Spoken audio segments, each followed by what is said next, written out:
Hello everyone, welcome to this online training. My name is Amelia. This training will cover Canvas and Google. The first thing that you'll need to do is access and open the training packet provided to you in this training.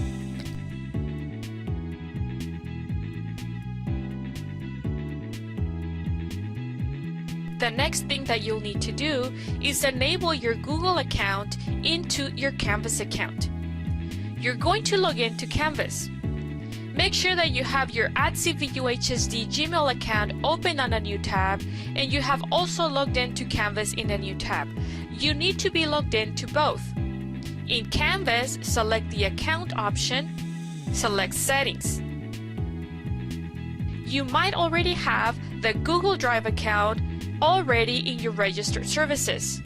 If you don't have it registered, then follow the instructions provided in the training packet. Select the Google Drive icon button, authorizing Google Drive access, and then follow the prompts to enable the account.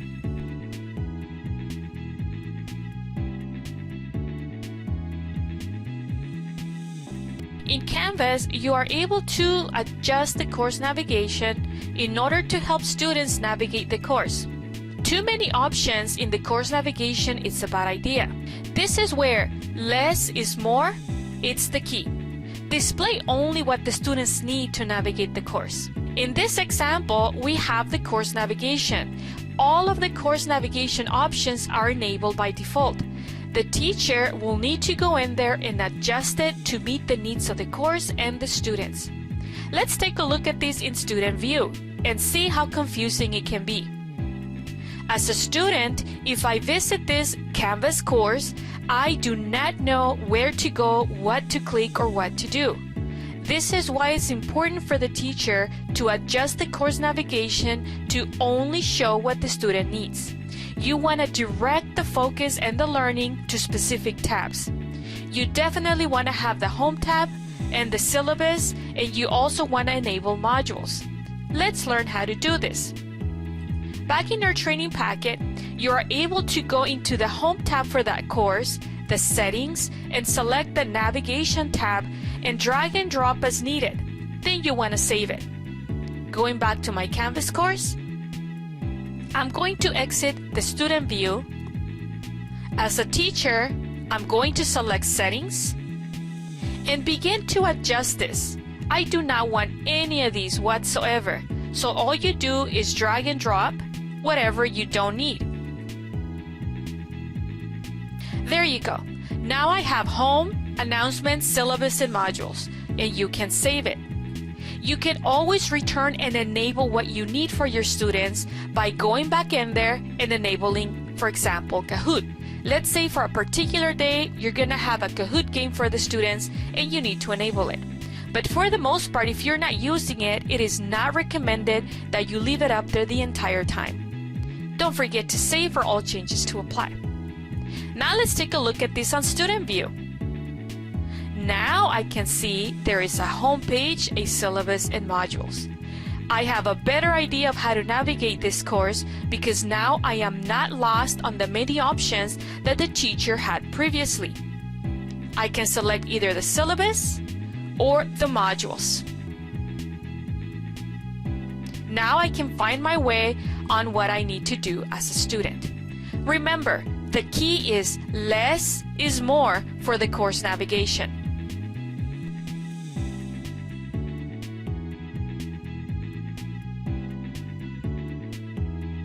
To enable the course syllabus, as a teacher, return to the course, select Settings, Navigation tab, simply click, drag, and drop to the top the course syllabus. I personally like to have the syllabus right under the Home tab. I like to provide this order for all of my courses: Home, Syllabus, Announcements, and Modules. If you keep it consistent, then your students will quickly find what they need. And then save for all changes to apply. The course syllabus in the course navigation provides a very quick access for the students to find the course syllabus for that class. The teacher can add the course syllabus information in various ways. Feel free to access the Lunch Tech Bytes list from bit.ly/YouTube Lunch Tech Bytes and learn more about these options.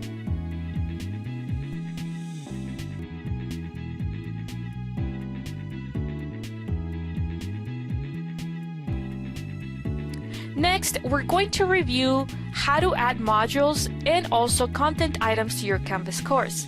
However, our focus will be on how to provide clear and thorough instructions for students within those assignments or within content pages. Let's take a look at these options. The purpose to review how to add modules and content items is to emphasize the importance of clear and thorough instructions. In this example, we have very little information. It only says open this file. The students will then have to open this file, go outside of Canvas, return to the assignment in Canvas, and then submit. The idea is to provide enough information and instructions for the students within Canvas and keep them in the Canvas user interface as much as possible. That way, the students remain focused on the assignment without leaving Canvas or opening new tabs and becoming distracted. Let's take a look at some of the examples that we have collected from the DLI community as clear and thorough instructions for others to read and find information that they need within the Canvas assignment. There's information in text, there's tasks in numbers along with videos. In this example, we have clear instructions for the students and they are able to read that information within Canvas. We have another example of instructions for students, and this is a warm-up. These are clear and thorough instructions for students to read within Canvas and also to respond to that within Canvas. More instructions here. There is a video and also instructions for students to read and respond to.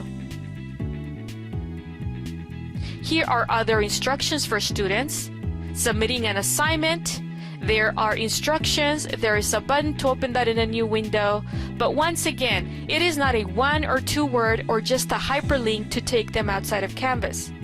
The emphasis here is to provide clear and thorough instructions for students. If you only have a hyperlink, you can always return and add additional information to this page.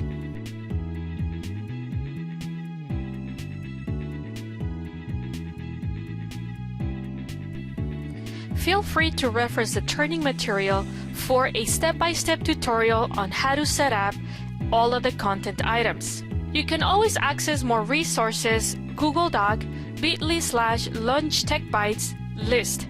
You will find more videos on how to set up content items such as file upload submission, URL link submission, and Google Cloud submission. Once again, this was only a review with a focus on how to provide clear and thorough instructions for students in Canvas content item pages.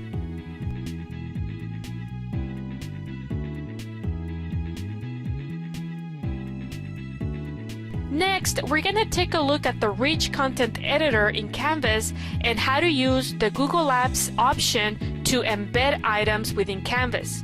Embedding is another way to create a visual link of a file inside a Canvas page. If this is the first time that you're using this option, you will need to authorize to allow access to your Google Drive. Let's take a look at these options. Once you create a content page in your Canvas course, select the item, select Edit. If this is the first time that you are using the more external tools within the Rich Content Editor, you will need to follow these steps. You will need to authorize and allow its access within Canvas. I have already used this in the past, so I will not need to go through that extra step. Select More External Tools, select Google Apps, and then look for a file that you would like to include within that page. I already have one, and it is a PDF file. I'm going to select it and embed it. Once you embed the file, don't forget to save for all changes to apply. Now let's try it with a Google Doc. I have already set up the content item. Select Edit. select More External Tools, Google Apps, and you can find within your drive or you can search it. What I like to do is copy the name of my document and then search for it when I get the option to search for an item within the Google Apps window.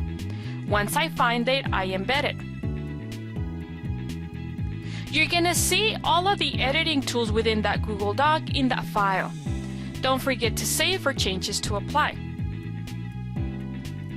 As you can see, the document will display as a visual link within that content page. You will also see all of the editing tools of that Google Doc. Let's try it one more time with the Google Slides. I've already created a content item and I'm going to edit the content item. Select the More External Tool option and select Google Apps. I have already copied the name of the file that I want to access, and it's a Google Slides presentation. Select the presentation and embed it. Don't forget to save for all changes to apply. And there is the presentation. You can also do this for Google Sheets, Google Drawings, Google Docs, and any other Google application that you can think of. If you can find the file within the More External Tools, then you will be able to embed the visual link of that file within the content page in Canvas.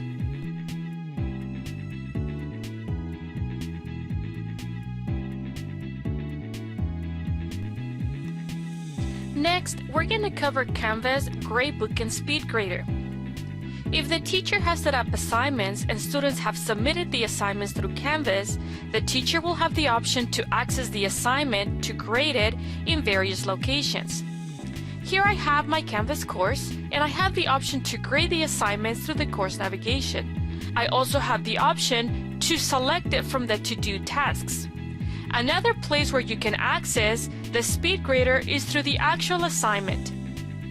The teacher would need to find the assignment and then select the SpeedGrader option. For the purpose of demonstration, I will select the assignment to grade through the to-do tasks. In SpeedGrader, you will have various options to choose from. You also have the gradebook, mute and unmute assignments, select the gear icon to select more options. I'm going to hide students' names for the purpose of demonstration, and I'm going to display by the date they submitted the assignment. And I'm going to select Save. Now I have the list of students simply by number, so I hide the name of the students, and you can see that this student has submitted the assignment and it's grading. You have various options to distinguish between graded assignments and ungraded assignments. You can see that the green check represents the teacher has already graded and submitted the grade for the student. The students with the ungraded submissions will display an orange circle next to their name. In this example, it was a submission by URL. You may notice you don't see any other options for the assignment. In the example provided in the training packet, you will see more options because the student submitted a PDF file. These options will vary depending on the submitted file by the student. Once you're ready to grade the assignment, return to the assignment, select a grade mark, add a comment. The teacher has other options to add comments such as attachments, recorded media file, an audio media file, and submit. You can return to the gradebook by selecting the gradebook icon. You can return to the gradebook by selecting the gradebook icon or return to the home page of the course.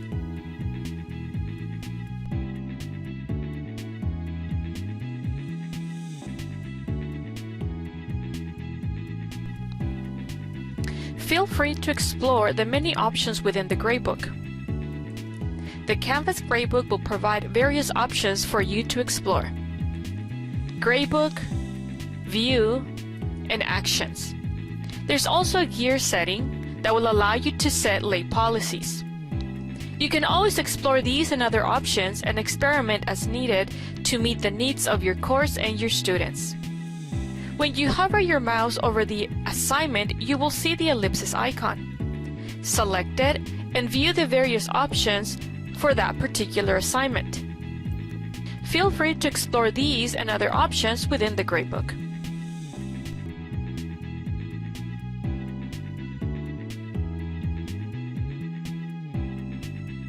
All teachers have access to Commons, and they can also share to Commons.